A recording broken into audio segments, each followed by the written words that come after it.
नमस्कार दोस्तों। जिन लोगों को एसिडिटी की प्रॉब्लम ज़्यादा होता है उन लोगों में पेट में से एसिड डायरेक्ट मुंह की तरफ चला आता है, जिसे बोलते हैं एसिड रिफ्लक्स या फिर गैस्ट्रोइसोफेजियल रिफ्लक्स डिजीज।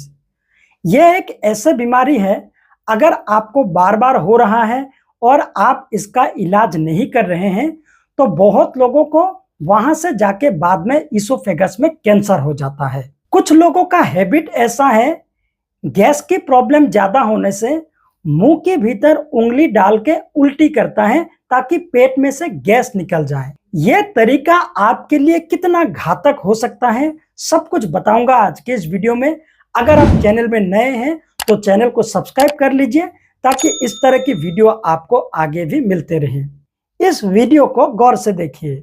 जब हम खाना खाते हैं, खाना डायरेक्टली स्टमक में चला आते हैं और स्टमक से खाना या फिर कोई भी चीजें आपकी इसोफेगस में ना जाए, मुंह की तरफ ना जाए, उसके लिए एक स्फिंक्टर रहता है, बैरियर रहता है। इसे बोलते हैं लोअर इसोफेजियल स्फिंक्टर। नॉर्मली ये स्फिंक्टर बंद रहता है। अगर किसी कारण ये स्फिंक्टर ढीला हो गया या फिर खुल गया तब आपकी पेट में से एसिड डायरेक्ट मुंह की तरफ चला आते हैं, जिसे बोलते हैं एसिड रिफ्लक्स और gastroesophageal reflux disease. Gastroesophageal reflux disease होने की बहुत सारा कारण है। जो लोग खाना खाने के तुरंत बाद जाके लेट जाते हैं उन लोगों में एसिड रिफ्लक्स की प्रॉब्लम ज्यादा होता है। जो लोग ज्यादा खट्टा चीजें खाते हैं जैसे कि नींबू, टमाटर, ये सब खाने से भी आपको एसिड रिफ्लक्स की प्रॉब्लम ज्यादा होता है।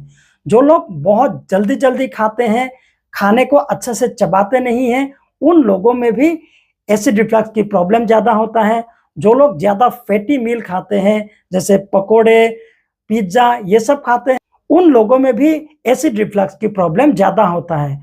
जो लोग ज्यादा मसालेदार चीजें खाते हैं और पूरा पेट भर के खाते हैं उन लोगों में भी एसिड रिफ्लक्स की प्रॉब्लम होता है। जिन लोगों का वजन ज्यादा है उनमें भी एसिड रिफ्लक्स की प्रॉब्लम ज्यादा होता है। जो लोग ज्यादा कोल्ड ड्रिंक्स पीते हैं, जो कार्बोनेटेड कोल्ड ड्रिंक्स है, वह सब खाने से भी आपकी पेट में से एसिड डायरेक्ट मुंह की तरफ चला आते हैं और एसिड रिफ्लक्स की प्रॉब्लम होता है। जो लोग स्मोकिंग करते हैं, शराब पीते हैं, गुटखा, पान मसाला ये सब ज्यादा मात्रा में खाते हैं, उन लोगों में भी एसिडिटी की प्रॉब्लम ज्यादा होता है और एसिड रिफ्लक्स की प्रॉब्लम होता है। जो लोग हमेशा एक स्ट्रेस में रहता है, एंजाइटी रहते हैं, टाइप ए जिसका पर्सनैलिटी है, उन लोगों में भी एसिड रिफ्लक्स की प्रॉब्लम ज्यादा होता है। एसिड रिफ्लक्स या फिर गैस्ट्रोइसोफेजियल रिफ्लक्स डिजीज होने से आपको बहुत सारा लक्षण देखने को मिल सकता है। आपको ज्यादा मात्रा में खट्टे डकार आ सकते हैं, आपकी सीने में जलन हो सकता है, गले में जलन हो सकता है, आपकी गले में कुछ बैठा हुआ है इस तरह की महसूस हो सकता है। बहुत लोगों को एसिड रिफ्लक्स की वजह से क्रॉनिक कफ होता है, आपकी जो वॉइस है वो चेंज हो जाता है और मुंह के भीतर बार बार घाव होने लगता है और बहुत लोगों को अस्थमा की प्रॉब्लम भी होता है। सीवियर केसेस में आपको खाने निगलने में प्रॉब्लम होता है और आपको दर्द होता है खाना खाने में। जो लोग एसिडिटी को कम करने के लिए मुंह के भीतर उंगली डाल के उल्टी करते हैं उन लोगों में इसोफेगस में टीयर हो जाते हैं, इस जगह से खून आने लगता है, जिसे बोलते हैं मेलोरी वेज टीयर।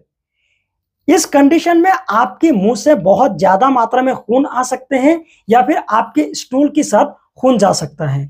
तो इस तरीके से कभी भी आपकी एसिडिटी को कम करने की कोशिश मत करना, यह आपके लिए जानलेवा साबित हो सकता है।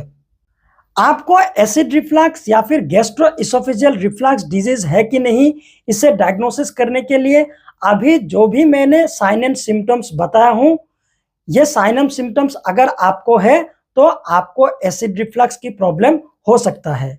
कभी कभी एसिड रिफ्लक्स को डायग्नोसिस करने के लिए पीएच मॉनिटरिंग किया जाता है और एंडोस्कोपिक मेथड से भी एसिड रिफ्लक्स और गैस्ट्रोइसोफेजियल रिफ्लक्स डिजीज है कि नहीं इसे डायग्नोसिस किया जाता है।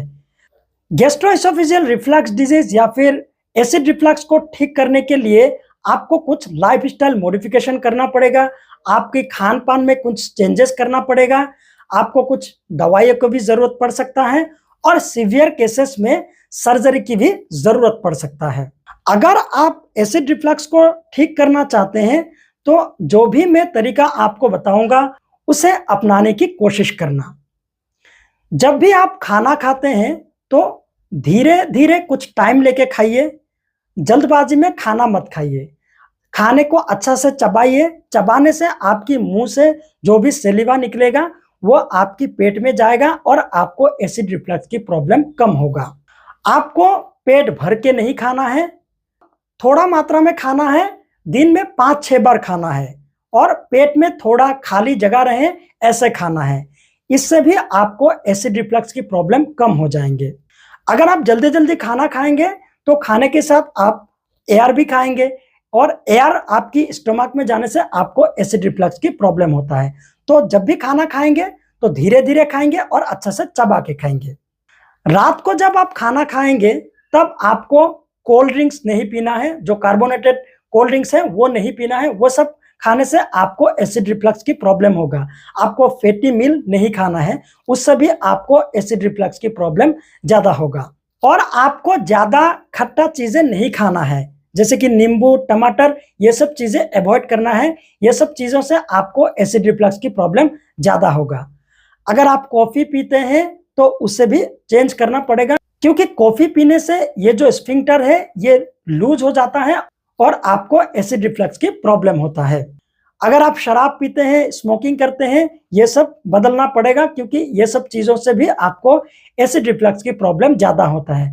अगर आप खैनी खाते हैं, गुटखा, पान मसाला ये सब ज्यादा मात्रा में खाते हैं तो ये सब चीजें आपको कम करना पड़ेगा। और आपको ध्यान रखना पड़ेगा कि कौन सी चीजें खाने में आपको एसिड रिफ्लक्स की प्रॉब्लम होता है, वो सब चीजें आपको अवॉइड करना पड़ेगा। आपको खाना खाने के तुरंत बाद ही जाके नहीं लेटना है। खाना खाने के 2 घंटा बाद जाके आपको बिस्तर में सोना है और जब भी आप सोएंगे तब बाएं तरफ मुड़ के सोना है। इससे आपको एसिड रिफ्लक्स की प्रॉब्लम नहीं होगा। और अगर आपको गले में जलन या फिर गले में कुछ अटका हुआ है इस तरह की महसूस होता है तो जब आप सोते हैं तब तकिया की जो साइज है वो थोड़ा बड़े कर लेना है या फिर बिस्तर की माथे की तरफ बिस्तर को थोड़ा उठा लेना है। आप तस्वीर में देख सकते हैं, इस पोजीशन में अगर आप सोएंगे तो आपको एसिड रिफ्लक्स की प्रॉब्लम कम होगा, क्योंकि ग्रेविटेशन की वजह से आपकी पेट में से खाना या फिर गैस आपकी मुंह की तरफ नहीं जाएगा। अगर आपके वजन ज्यादा है तो वजन कम करने की जरूरत है और जब आप एक्सरसाइज करने जाते हैं तब आपको खाली पेट में एक्सरसाइज करना है। खाना खाने के बाद आपको एक्सरसाइज नहीं करना है। आपको बीच बीच में पानी पीने की हैबिट करना पड़ेगा। अगर आपको ज्यादा एंजाइटी है, आप ज्यादा स्ट्रेस में रहता है तो उसे कम करना पड़ेगा, क्योंकि स्ट्रेस ज्यादा लेने से, एंजाइटी रहने से आपको एसिडिटी की प्रॉब्लम ज्यादा होता है और आपको एसिड रिफ्लक्स की प्रॉब्लम होता है। एसिड रिफ्लक्स को कम करने के लिए बहुत सारा मेडिसिन का इस्तेमाल किया जाता है, लेकिन जो मोस्ट कॉमनली इस्तेमाल किया जाता है वो है प्रोटॉन पंप इनहिबिटर। ये पेंटोप्राजोल, ओमेप्राजोल, लेंसोप्राजोल इस तरह के नेम से आते हैं और ये मेडिसिन इस्तेमाल करने से आपकी पेट में से जो भी एसिड प्रोडक्शन होता है वो बंद हो जाता है। लेकिन ये मेडिसिन आपको बहुत ज़्यादा लंबे समय तक इस्तेमाल नहीं करना है, क्योंकि इस मेडिसिन का भी साइड इफेक्ट रहता है। और जैसे कि मैग्नीशियम बेस्ड, एल्यूमिनियम बेस्ड इस तरह की भी कुछ मेडिसिन, एंटासिड जेल रहता है और H2 ब्लॉकर मेडिसिन जैसे कि सिमाटिडिन, रेनिटिडिन इस तरह की भी मेडिसिन एसिडिटी को कम करने के लिए किया जाता है। आपके लाइफस्टाइल मॉडिफिकेशन, खान पान में चेंजेस और ये जो दवाई है इससे 90% केसेस में एसिड रिफ्लक्स और गैस्ट्रोइसोफेजियल रिफ्लक्स डिजीज ठीक हो जाता है।